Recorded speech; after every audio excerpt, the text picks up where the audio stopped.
Hello, I'm Lawrence Owen, and this is Sportscaster News. There's been a ton of odd things that has happened, just like every season in the NFL. Many of them you just didn't expect to happen, right? A lot of things you did not expect to happen. For one, look at some of the teams and where they're at in their division, some of the division standings, some of the players that ain't playing because, previously they did have no issues with injuries and now injury issues. All sorts of things, not to mention players, coaches, staff, obvious with the COVID-19, kind of changes up the schedule. So that's what we're going to go over today. We're going to go over all the changes that we've seen, surprises and not so much surprises that we've seen throughout the NFL this season. First things first, we're going to go into the NFL standings. But before we do that, I want to kind of go over the Broncos, right? The Broncos, massive changes with the Broncos is happening right now. Right now. The Broncos running back coach contracts COVID-19, won't be there for the game. Gordon won't be able to play. They bring back Philip Lindsay off of IR so that he can play. Interesting.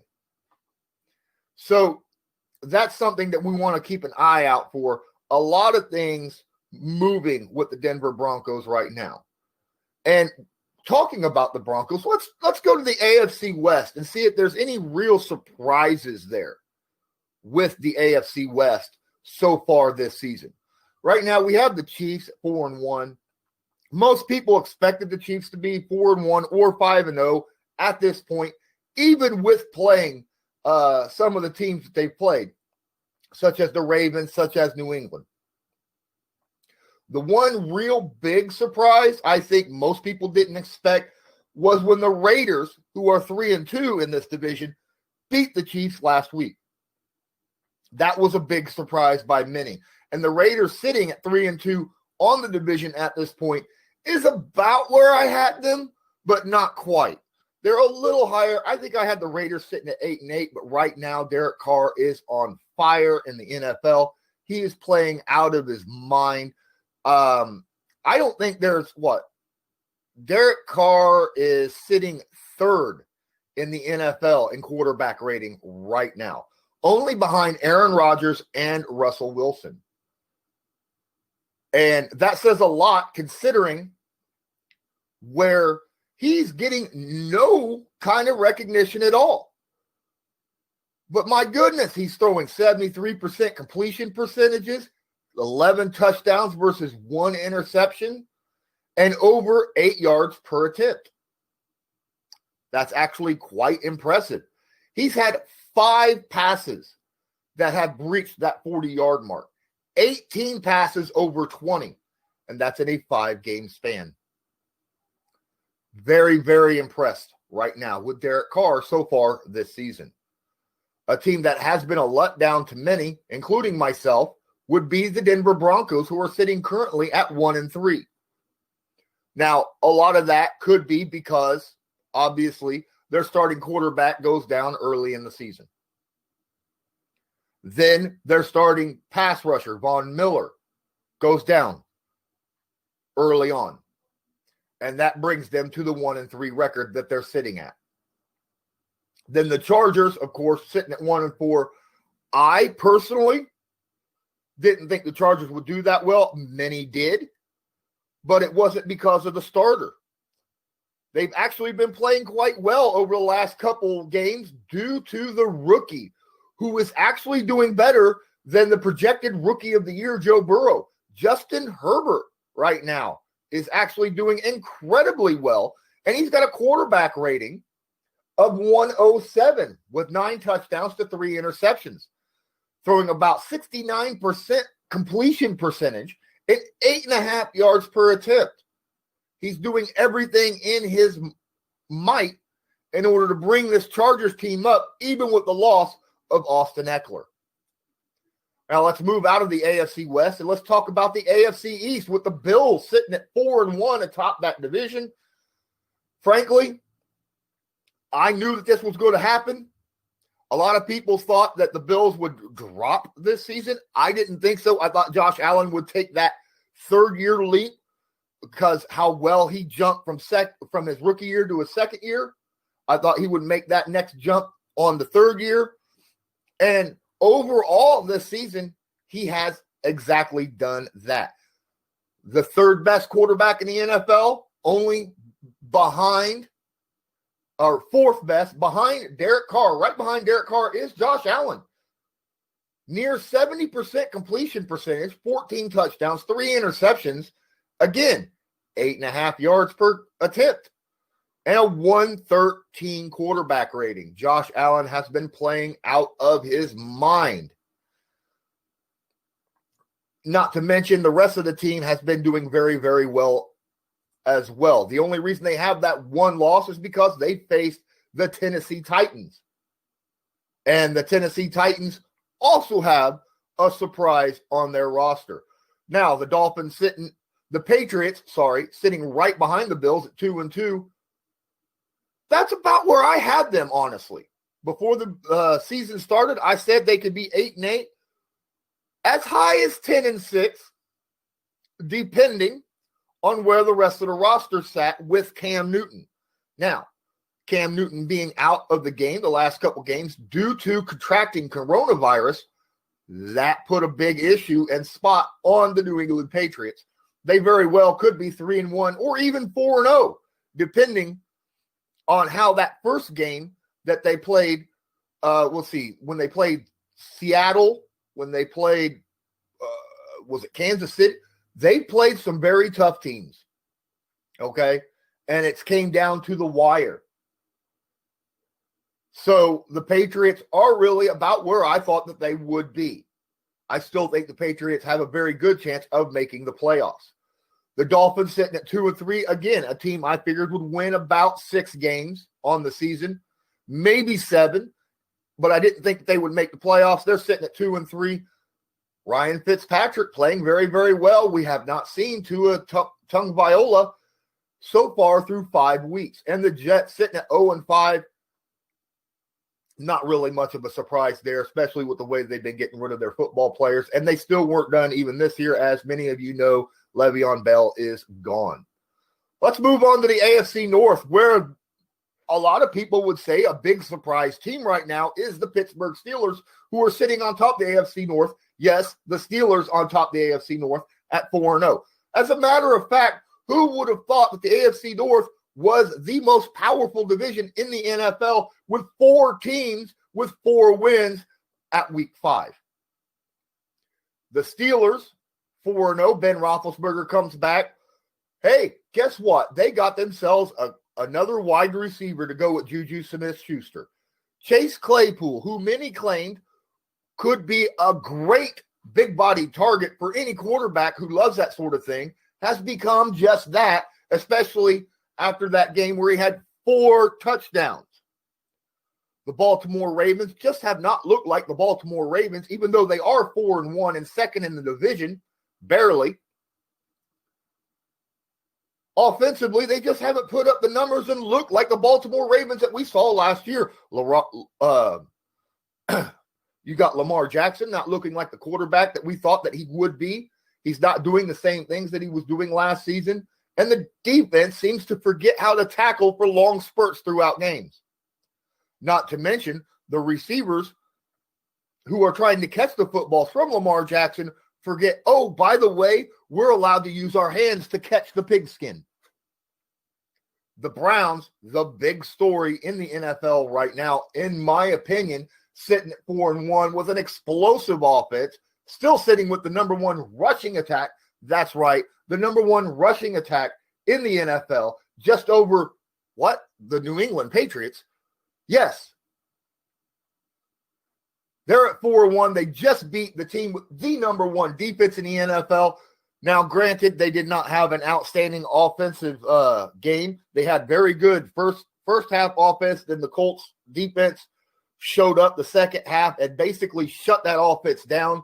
But they already had too much of a lead. And that Browns defense, including Defensive Player of the Year candidate Myles Garrett, went out and performed very admirably throughout that game, allowing the Browns to win. And then the Bengals sitting at 1-3-1, bottoms out the AFC North, 1-3-1. Who would have thought? Well, honestly, I'm surprised that they're 1-3-1. I honestly believe that the Bengals could be 1-4 very easily. That tie actually came against a team that they should not have even tied against, but that team is a complete and utter disappointment as well in the NFL currently. We'll get to them later. Joe Burrow does not look like the offensive rookie of the year so far. He doesn't seem as though he has any kind of real accuracy throwing the ball beyond 10 yards. Incredibly accurate and quick to decide to throw the football inside the 10-yard mark, though. He is the ultimate check down quarterback in the NFL today. Moving on to the AFC South, big surprise, Tennessee Titans. Now, a lot of people thought that, Tennessee would be a great team this year. They're sitting at 4-0. Could be 5-0, but, COVID-19, they had a stretch where they didn't have much issues. And then all of a sudden, bam, major issues. 20-some players / staff members coming down with the COVID-19, affecting their season. Their 5th game of the year is actually meant to be played later on this month against the Pittsburgh Steelers during what was normally their bye week. But the big story is that they not just beat the Buffalo Bills and gave them their one loss on the season, but utterly dominated them offensively and defensively. And the biggest surprise, much like Derek Carr, Ryan Tannehill is 5th in the NFL in QBR. He has been playing out of his mind the last 15 starts outside of the playoffs last season. Ryan Tannehill has a 111 quarterback rating, 9 touchdowns, 1 interception, 69% completion percentage. He is playing more than just as a game manager. He is out there performing plays, making plays. When the game could not be put on Derrick Henry, the Buffalo Bills shut Derrick Henry down. Even though he did have 19 carries, he barely had 3 yards per carry. Ryan Tannehill put it on his back and not only was throwing, but was also running, using that scrambling ability that I've been telling everybody, hey, this kid can scramble. He went out there and did that to move chains and make big plays happen. Ryan Tannehill, I think, should be kind of shattering this false idea that he's not a good quarterback. He was just in a bad place with a bad team, with Gase quarterbacking him in Miami. He goes to a good team with a good coach in Mike Vrabel, and now he's playing absolutely stellar, top 10 quarterback tier. Second in the AFC South is the Indianapolis Colts, sitting at 3-2. It's a bit of a disappointment for many of the Colts fans. However, understanding that the Indianapolis Colts, they still have the number 1 defense in the NFL, but their offense just isn't getting it going. The big problem, they lose 3 of their top 4 offensive playmakers. Marlon Mack goes out for the season, week 1 with an Achilles tear. Paris Campbell goes out with a PCL injury. And Michael Pittman Jr. goes out with a calf injury, has to have 2 surgeries. So now they're back to where they were 3 years ago, with only really having T.Y. Hilton and Jack Doyle and Mo Alley Cox as weapons. But 3 years ago, Mo Alley Cox really wasn't a weapon, but now he is. Granted, I saw that last year happening. 3-2 is impressive, even for the injuries that the Indianapolis Colts have suffered. The big, huge disappointment in this division of the AFC South is the Houston Texans, sitting at 1-4. If you talk to Houston Texans fans, they are only 1-4 because they played like crap their first 4 games in order to get the head coach, general manager, Bill O'Brien, fired. I'm going to say they lost those 4 games because they played the 4 best teams in the NFL. Back to back to back to back. And they just lost. A couple of those games, they showed a lot of poise. But they could not finish out. Now we're going to see how good they are with Romeo Crennel sitting at the head coaching position. The Jacksonville Jaguars round out the AFC South at 1-4. Not much of a surprise there. The biggest surprise really is James Robinson, the undrafted free agent rookie running back, has been absolutely lighting it up for the Jacksonville Jaguars and has his name in the Offensive Rookie of the Year candidacy for this season. But again, the Jaguars just don't seem to have enough talent all around to compete with some of the better teams in the NFL.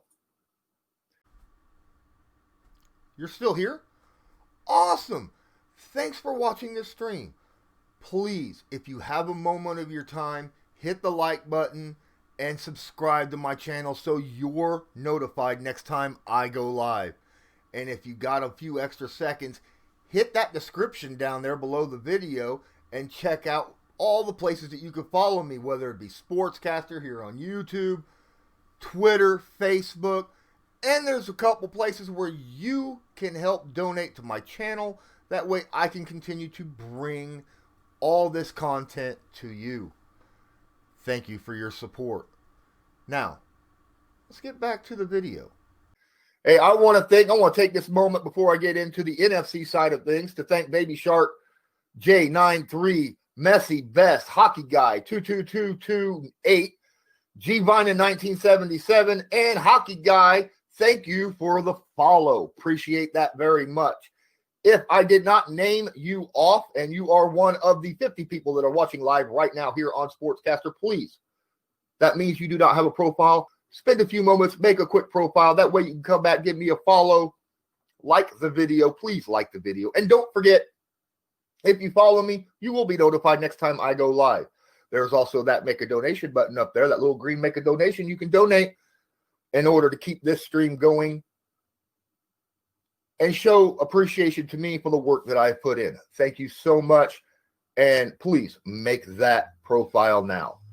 Let's go to the NFC East, where it is an utter, complete disappointment from top to bottom. The best team in the NFC East currently is 2-3. The Giants are 0-5, and they are still in the divisional race because the Cowboys have looked awful defensively. Not to mention Dak Prescott went out with a very nasty ankle injury. And he was playing out of his mind before that. But Andy Dalton comes in and surprise, surprise, yes, Dak Prescott was leading the NFL in yardage, 1,856 yards, passing, 68% completion percentage, and just under a 100 quarterback rating. That is right. But you expected that with the kind of receivers that he has on this team. You expected this offense to be one of the best, if not the best, in the NFL. And they certainly were showing it, at least through the air. After he gets his injury, Andy Dalton walks in and now has a higher quarterback rating than he did through those 5 games. Andy Dalton has an actual 103 quarterback rating, even though he does not have a touchdown or interception. Dak Prescott has 9 touchdowns to 4 interceptions. Andy Dalton doesn't have any, but he has a 75% completion percentage. And he's getting nearly a yard more per pass attempt than what Dak Prescott was. That says quite a bit. I think Andy Dalton is built for this kind of team. I think he's more of a pocket quarterback and is able to read and dissect defenses faster than Dak. And you know what? It's funny because Jerry Jones just came out today or yesterday actually and said, hey, with Dak Prescott out, we have to kind of adjust our expectations of this team. Adjust the expectations. Come on, guy. You're a sub 500 team right now. Your expectations with Dak Prescott was well below where you expected. Even me, I had them winning this division, winning at least 10 games, and they are currently on pace to win 6, maybe 7. I think Andy Dalton being at quarterback may actually help them out offensively, allowing them to slow down a little bit, use the run game more, and take less pressure off that defense. That is the worst defense in the NFL currently. It would be a smart move. Going now to the Philadelphia Eagles, that team that tied with the Cincinnati Bengals that I said should not have tied. Yeah, they have the same record as that Cincinnati Bengals team at 1-3-1.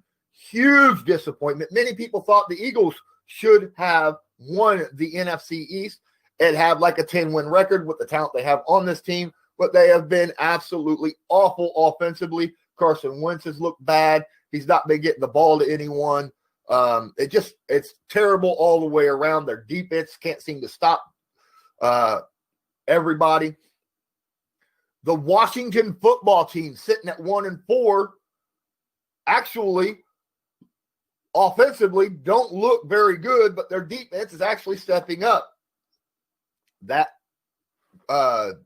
defensive end that they picked up with their pick actually seems to have the chance to win Defensive Rookie of the Year. And then, of course, the huge disappointment, the New York Giants. The New York Football Giants sitting at 0-5. They have no offense. None. Saquon Barkley goes down, and it shows that now no one is afraid of the run game. They can sit against the pass, send a pass rush, and they can send 5 people on a blitz on nearly every down because they're not afraid of the run game. So that puts Daniel Jones in a very, very bad spot. Let's move on to the next division, which is the NFC West. There is a big surprise in this division as well. Obviously, it's not the Seattle Seahawks who sit at the top of the NFC West at 5-0.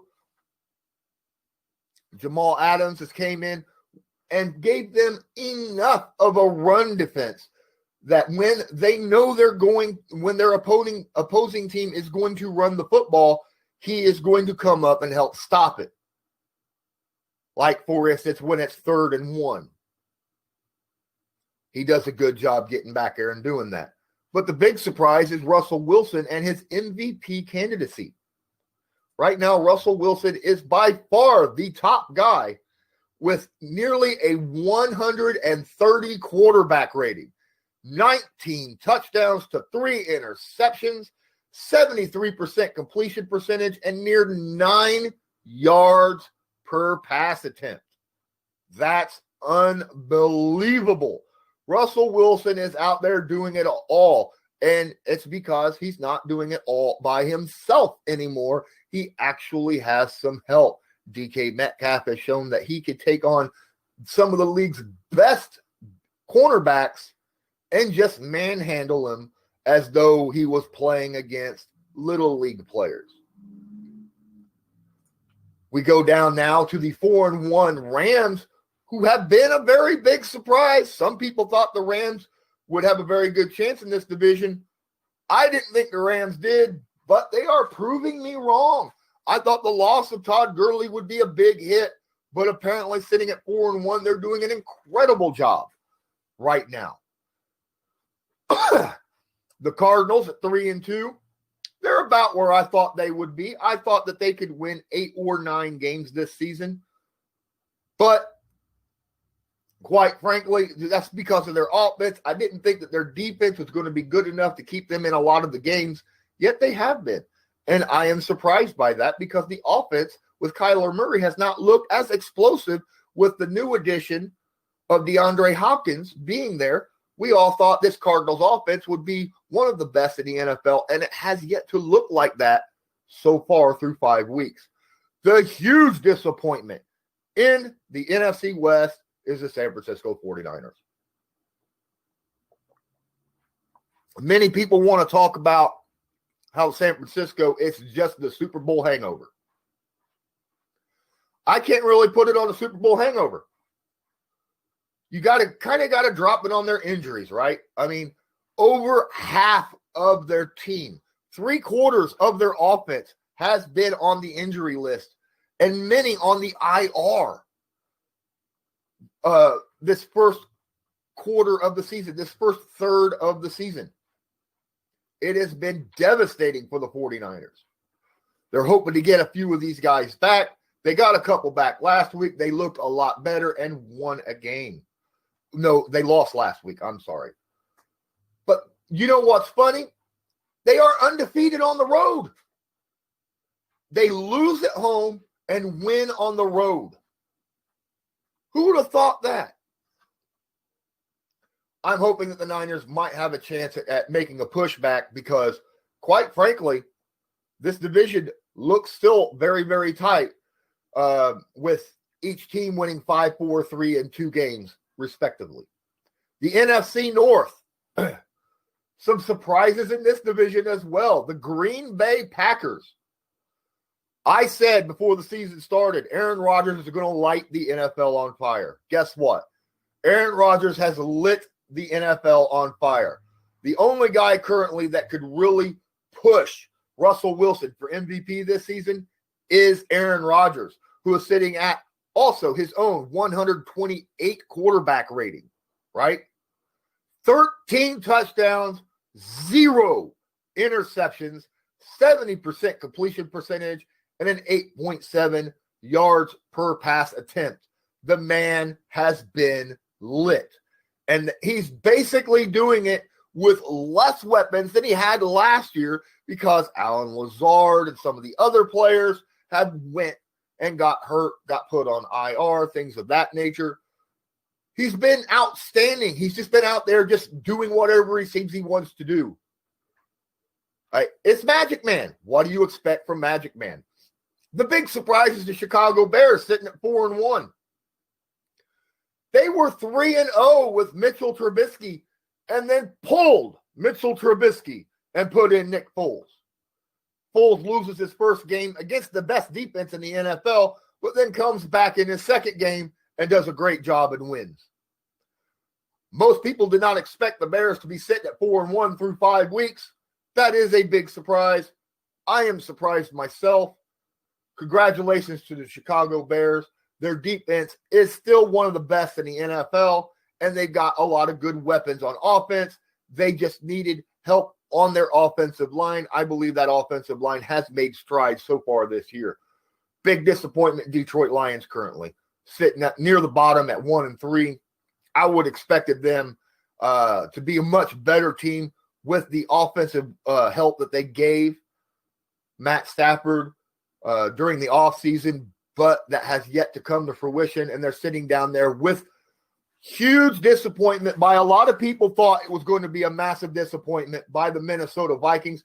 I said I thought the Vikings would be sitting at the bottom of this division before the season started. They currently are. I thought that this team I didn't know, honestly, if their defense would be worth a darn because they got rid of so many of their starting defensive players. I didn't think they'd be able to stop many people. Guess what? That's exactly what's going on. Their offense is doing outstanding. Dalvin Cook and rookie Justin Jefferson has been out there playing out of their minds. I think if you take out the game against the Indianapolis Colts where they held them under 200 yards, they're averaging 420-some yards per game, putting them in the top 10 category in offense. One moment while I pause just for a moment.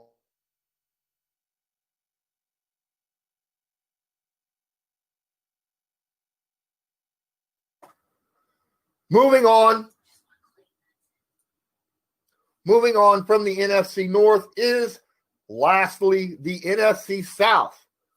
Surprise, surprise. Lots of those in this division. Right now we have the Saints and the Buccaneers sitting on top of the division with the Carolina Panthers all sitting at 3-2. What? Who would have thought we'd have a three-way tie in the NFC South at 3-2 with the Atlanta Falcons just bottoming out and looking like possibly the worst team in the NFL? The Atlanta Falcons is giving the Jets a run for their money for being the worst team, them and the Giants. It's awful. It's awful. It's absolutely awful. The Saints look like they are completely lost without Michael Thomas, even though Alvin Kamara is doing great. He can't carry the team by themselves. The Carolina Panther, they had a player that gets lost who was their entire offense, and then all of a sudden they're playing well. Who would have thought that you cannot base your entire offense around one player? Imagine that. The Saints put all their trust in one player and aren't playing up to expectations. The Panthers lose the player that they were basing their offense around and are playing better than expectations. The Tampa Bay Buccaneers also at 3-2. A lot of people had them being the best team in the NFC. Right? The best team in the NFC.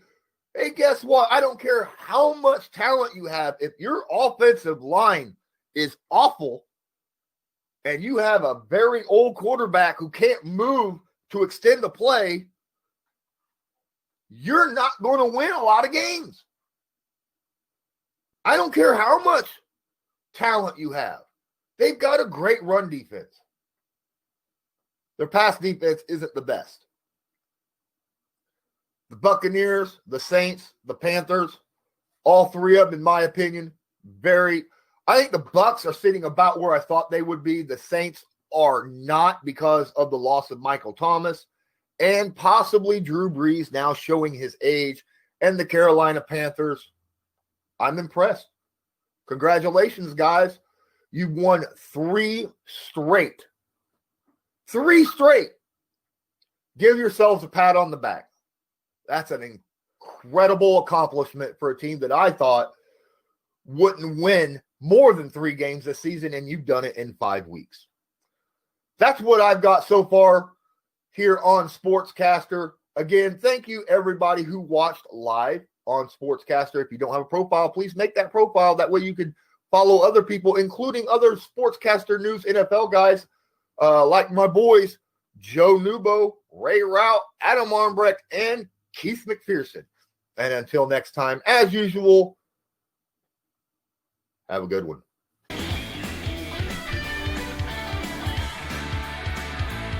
Just because a player's not a household name doesn't mean we can't make him a household name.